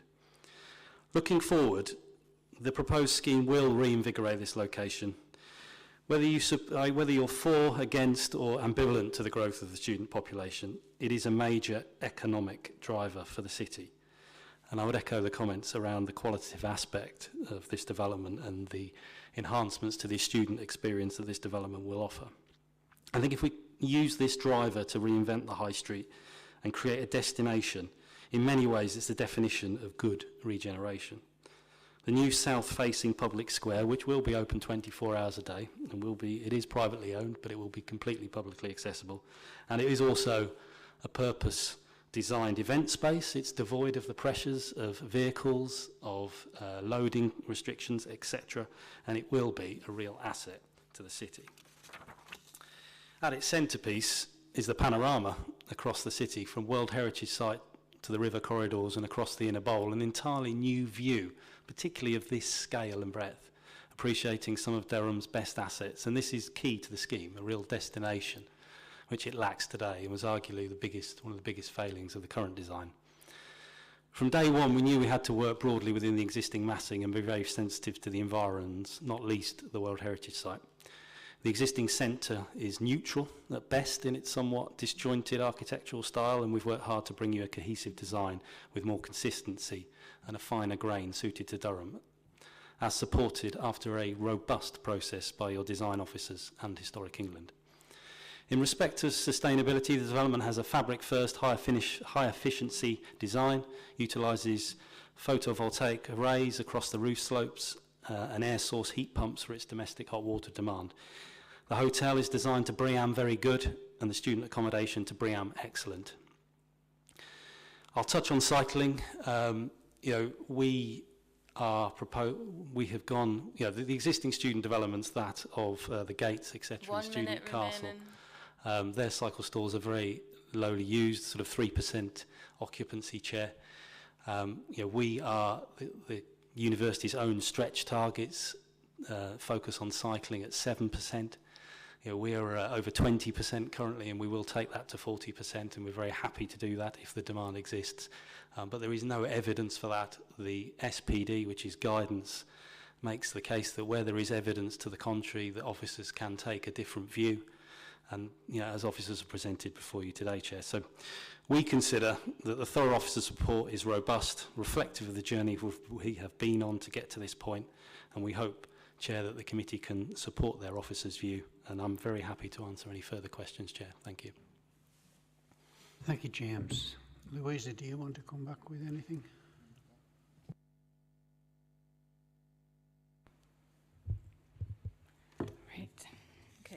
Just in terms of need, appreciate the comments of the Parish Council, and obviously the position has moved slightly since I think those comments were wrote up. We've obviously had the comments now from Durham University, which has sort of altered our position somewhat, and that we're not accepting the numbers within the report that came from the agent. What we're accepting is that there is a need for international students, which are growing regardless of whether numbers stay the same generally for students. They are growing by approximately 250 in Durham every year. And they do particularly like to be in the city centre and in PBSAs. So that is our position on need, that's what justifies the need in this case. In terms of the desire for the community hub, appreciate that there is a desire, and we see that in other areas. But this is really something that's out with plan and control, and something the parish may wish to liaise with the operators about outside of the committee meeting. In terms of disruption during construction, obviously we have standard construction management plans. We've got a condition to have an updated construction management plan on the advice of our environmental health officers that should cover any residential amenity impacts, so that there shouldn't be any nuisance. I know there are concerns in terms of what will happen with the occupiers, and I'm aware that the developers are very keen to work with the current occupiers. It's in their own interest to do so, in the hope that they actually return to the site following a period of perhaps having to move elsewhere. In terms of the open space monies, yes, we would normally ask for 645,000. We are accepting a lesser amount in this case. We did work with the developer. We looked at sites within Durham City to see whether there was anything that would be suitably used by the students in proximity. It has to have a connection with the students. That's what's justifying the need for this money. And we couldn't really find anywhere in the vicinity that would really be used heavily by the students. That's why we landed on this improvements actually on site to the public square that would be of some benefit to the students as well as to the wider public. And that amounts to a significant amount of money, and the developers have also agreed to pay this 91,000 as well to improve the riverside, which is for public benefit for the students, but that would benefit everybody as well. Yeah, that's it. Thank you, Louisa. Does any member have a question for the speakers today? Jonathan Elmer, please. Can I just ask you to help me understand again why the Section 106 contribution, the calculation has been differs in terms of two different perspectives here. One of around about 600,000 as a requirement, and one of around about 100,000.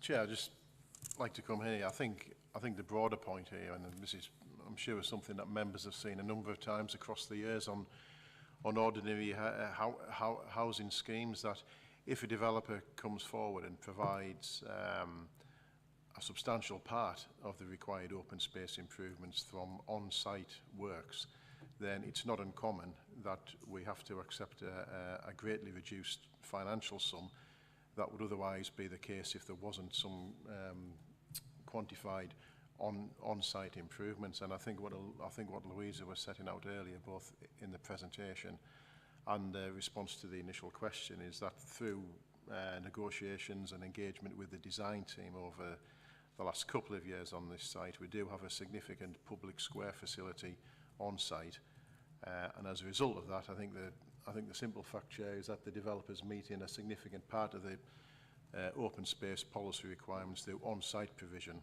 as opposed to the payment of monies. Thank you. Any further questions for today's speakers? No? Well, we'll open up the item to debate. Simon and then Kevin, please. Thanks, Chair.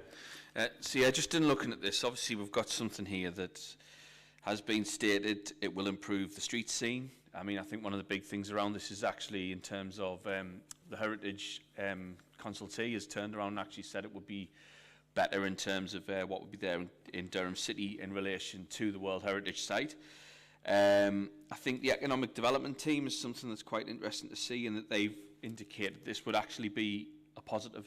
I think in terms of what's being offered there on the, you know, in terms of actually improving the retail offer, a hotel, and also I've noticed as well that the parish council are quite happy with the fact that the qualitative nature of the student accommodation will actually help to top that up and to help support that retail offer, which I do think Durham City does need.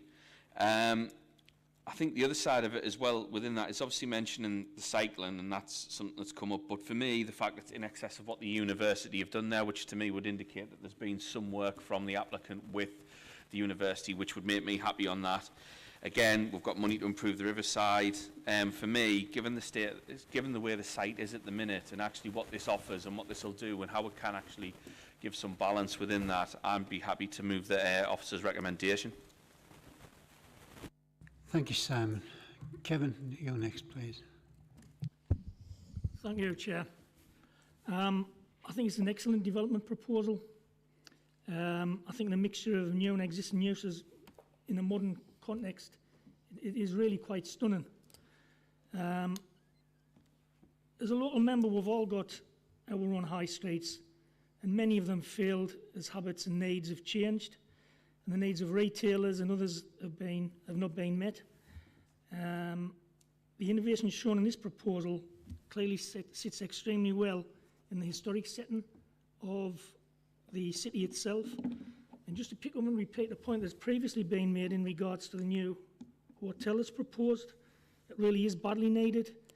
It's well understood, and it has been understood for quite some time, that visitors coming into Durham City only stay for a short period of time because, you know, the needs in regards to having an overnight stay haven't been provided. I'd like to touch on the issue about the student accommodation. It's a well-versed issue in this chamber where we sit in committee at almost every meeting. A change of use comes before us for another domestic dwelling, which is a family home, being lost for student use, and another HMO in our community. This won't stop that drip loss, but it's an obvious example of meeting that need in a far less detrimental way and providing many benefits in doing so.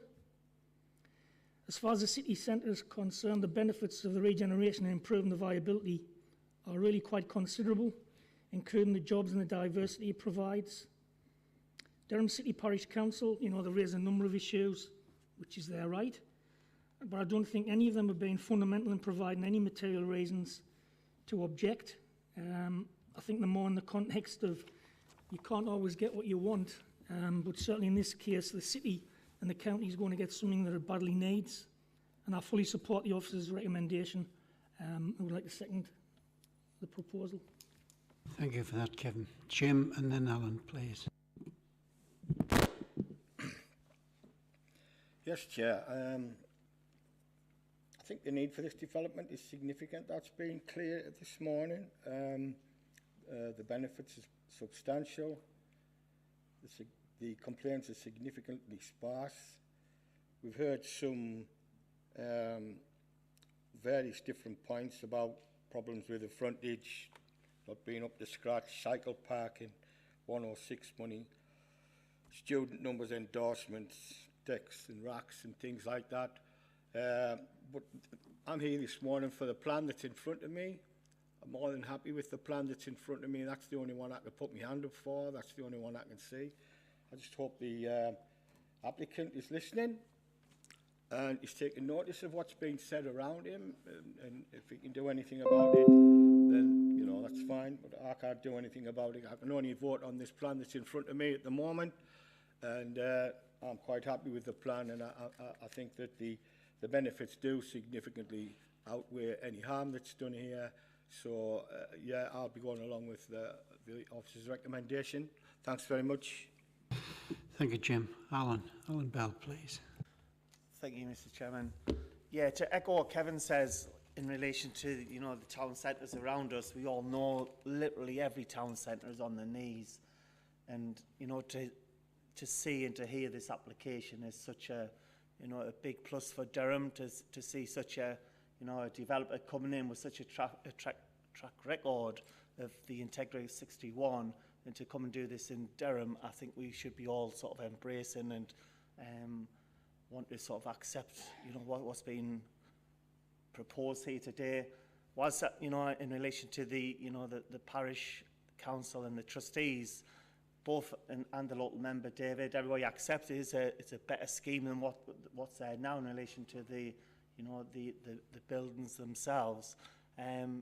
It is better, and the offer what's being put forward in relation to the open space, I think it's a really plus for Durham, and like I have no hesitation in supporting this application. Thank you, Chair. Thank you, Alan. Craig Martin. Thank you, Chair.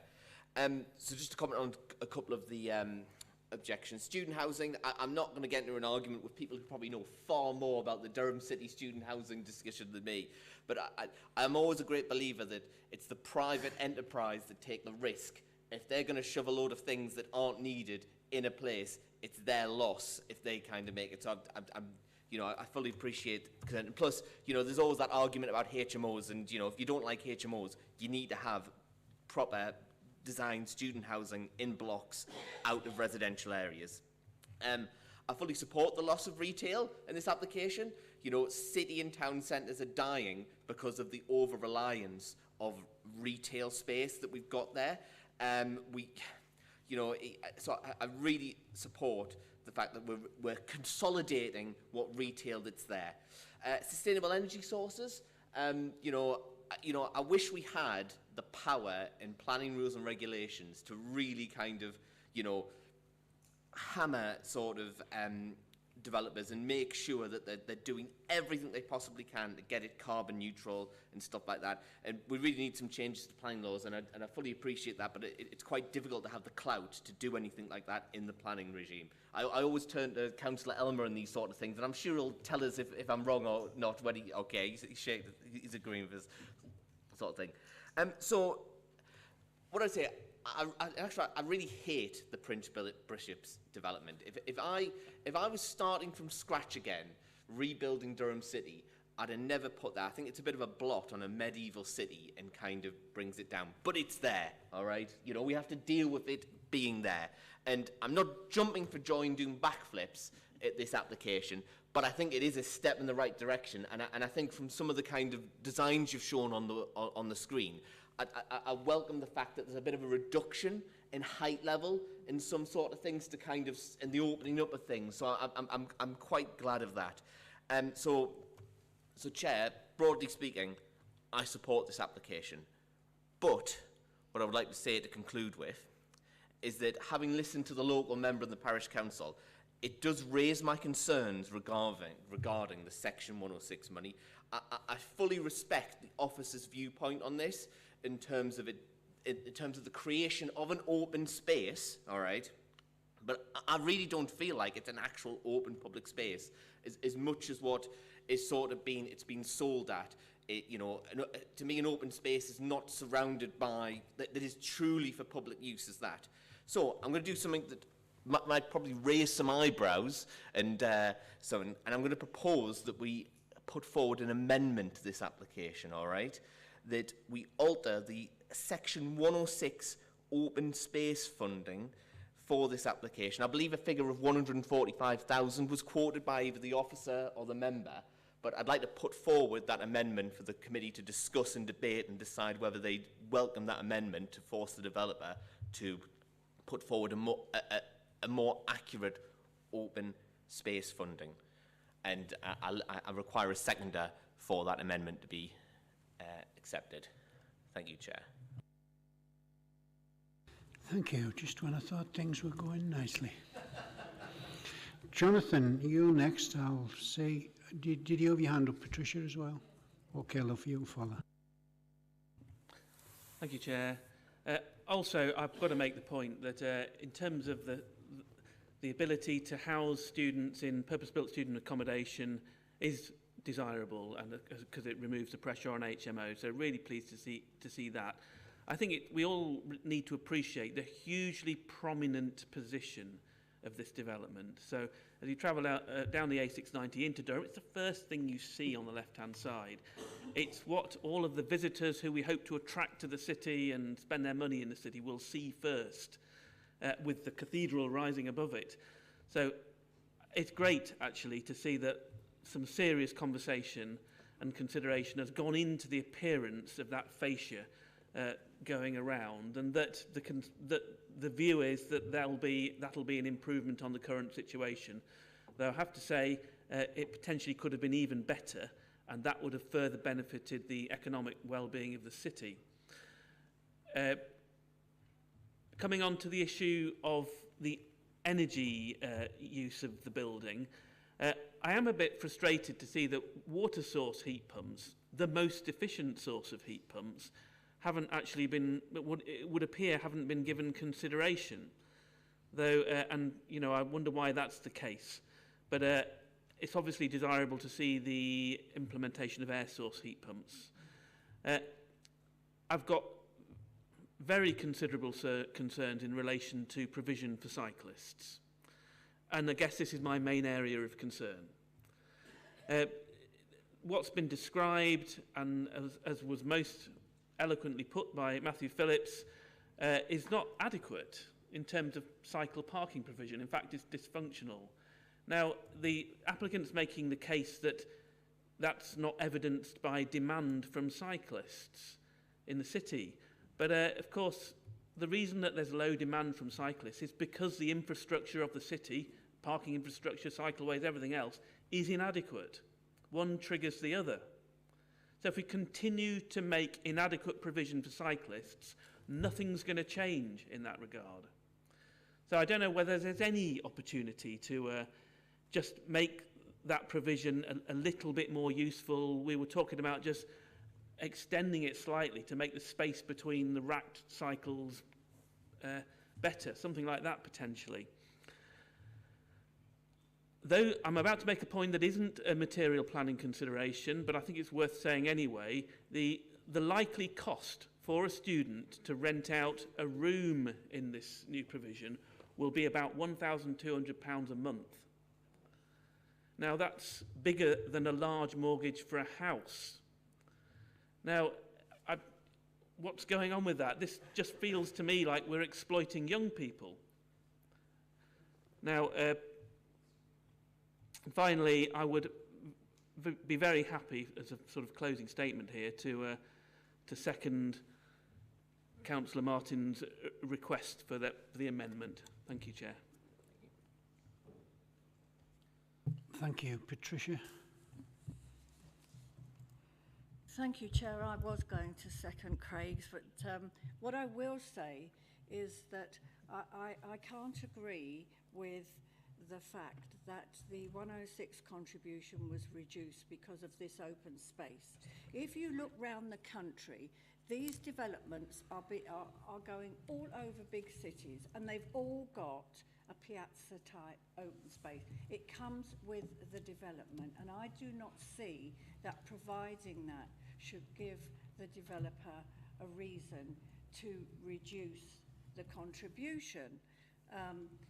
This is a very prestigious development, and it's a very small amount of money in the grand scheme of things that the parish are asking for, or would like the original contribution to be considered. And therefore, I agree with what Craig says, that this, I just don't feel that that space warrants the weight that we're giving it as an open space, because it's going to, these developments are built with that anyway, everywhere, all over the country. Thank you. Thank you, Patricia. Jim, you wanted to come back? Yes, Chair, I've just got a query. I might need an explanation from the legal officer in terms of the amendment that's going on here. Like we've already had a proposal that we go with the officer's recommendation on this plan that's sitting in front of us, right? Which I was ready to put my hand up for and endorse.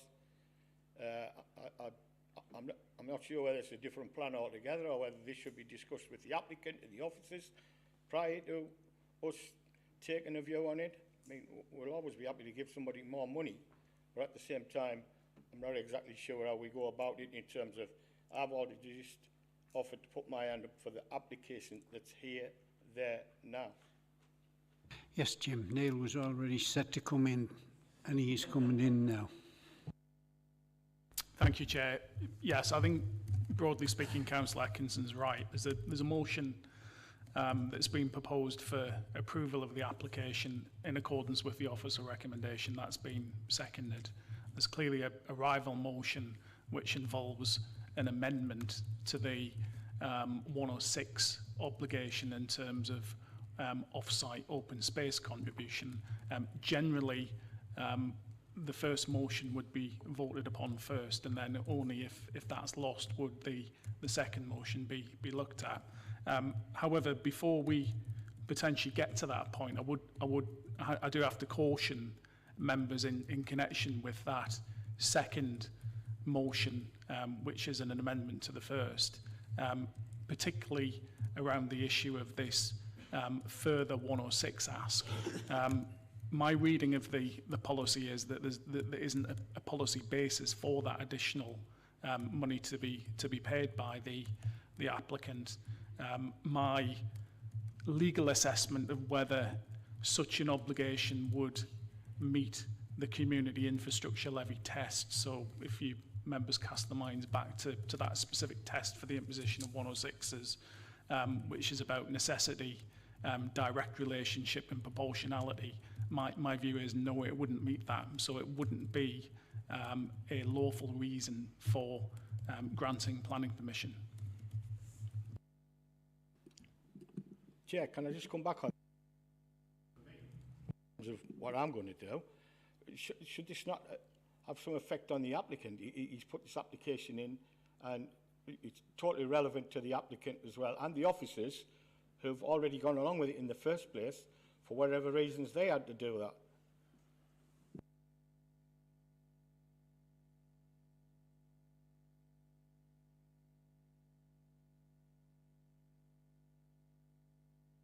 Before we go to any vote, Carl, you wanted a word. Yeah, thanks, Chair. I've been sitting listening to what's going on. I think the first thing I would like to say is I don't think it's conducive to planning committees to be redesigning applications here in a committee meeting. There's clearly an awful lot of work pulling together developments of this nature, and there's a number of factors that are being balanced here: the planning needs, local aspirations, local needs and demands, as well as the viability of any scheme. And you can't just, at a planning committee, start saying that you want to redesign this and chuck this in, because the whole application becomes very different to the one that's been assessed by the officers, in my view. And I think it's clear from what I've heard today that this particular development has been consulted on for a long, long time. And clearly what's come out of that consultation is a planning application that meets the needs of this council's planning policy, although might not meet all of the needs of every aspiration of every member of the public living in and around Durham City. And I think that's always the difficulty when it comes to planning matters. I think on the development itself, it looks absolutely fantastic to me. It repurposes a really tired shopping centre. And if this development was in any other part of County Durham, we'd be rolling out the red carpet and inviting the Prime Minister up to welcome the developers into those towns or communities with open arms. But we all know the very complex nature of the city centre in Durham. I think in terms of what this provides, the hotel is welcomed. We know we don't have enough beds in the city centre, and I think that's one of the things that is holding our economy back. I've long been an advocate for a properly planned and managed approach to student accommodation. I've been calling out for well over 3 years now for the council to have some sort of policy that looks to provide good quality university accommodation for students, that makes sure that when students come to Durham that they can properly live as part of the wider community, and stops the massive scramble for everybody who comes into possession of a property in the city of bunging in a load of students for their own particular profit. And that hasn't happened yet, but John, I can assure you next year we'll be sitting down and writing that and making sure it's one of the policies when the council's under new leadership. Chair, just to finish, I think that the fact that this application in itself only has 7 formal objections from residents. It's a £6.8 million private investment into retail in the current climate. This committee should be welcoming it, and I hope that the committee approve it as has been assessed by our planning officers, because the development clearly meets our council's planning policies. Thanks, Chair. Thank you, Carl. You shouldn't actually jump to conclusions. There's a thing that says don't count your chickens before they hatched. Craig, you wanted to come back. That's Councillor Marshall told off. So just to be clear, I am not asking for a complete redesign of this application. I'm just really nodding to what local members and local knowledge of this of the area are, and sort of saying that perhaps there should be a re-evaluation and a fair sharing of Section 106 money. It's not even that much in the grand scheme of things of an increase. I humbly respect, as always, the legal officer's opinion, and if the legal officer were to make a suggestion of a different figure that he thinks he would find it easier to defend, I'm open to that figure. But I humbly disagree that it is a portion of open space that we're getting. And so I still will be putting my amendment forward. So just to be clear for the committee, for where my head is, I support this application, whether amended or unamended, but I think it's right that the amendment should be voted on. So I'm going to vote against the proposal for it to be accepted, so that a discussion on the amendment can be had, and whether the amendment is carried off or falls, I will then vote for the application as a whole. Thank you, Chair, for letting me speak again. Jim, you wanting to come back in, but don't get too stressed, because you're looking at me like you're getting a bit stressed. Well, yeah, just now that the comedy's all over, it didn't make me laugh, right? I would like to say I'm about fairness. I'm a councillor. I would like to get more money, 106 money. So I would like to vote for that amendment there, right? But that, how is that fair on the applicant not getting a say in them at all? Right? That doesn't seem to be fair to me. If I was the applicant, I would want some say in that. So I came here to vote for this that I've read, right? Which everybody seems to be agreeing with. I don't see amendments coming up. It's not even fair on me, because as I'm reading the application, it's there for me to look at and for everybody else to look at. So you can say yes or you can say no. It's as simple as that as far as I'm concerned. He can say no if Councillor Martin wants to say no. Let him say no. And the applicant, if there's a discussion to be had further down the line, well, bring it back, take it away, do whatever you do, but don't give me two choices. I want to vote for both of them. Okay, Jim, I said don't get stressed. Well, I didn't get stressed. Well, you need to chill. I'm concerned about your health. Simon. Sorry, I think where it is I'd just like to see if we can vote on this now. I think for me, the major part is that where this is and what we have here is actually something that's been worked on by our officers. Legal have looked over it. The applicants have put that in, and actually, by and large, there's been no real concerns actually raised about it until this sort of idea of the 106, which, the solicitor, if I'm right in saying, is there's no legal basis for what's been put forward. Right, so if that's the case, we could end up throwing out the baby with the bathwater here if we decide to go with this amendment. And as a result, I'd say that if you really want this to go ahead, can we just move on to this vote now and go with the officer's recommendation? I agree, but I've got one further speaker and then we will go to the vote. So, Alan, you've got to... Yeah, thank you, Chair. I think, yeah, in respecting what Craig's asking the amendment, and it would, all of us as local members would always want a little bit more on 106. But as Simon's just said there, we've had our papers for a week. That could have been raised like prior to today's. If it was to change today, like how do we come to a figure?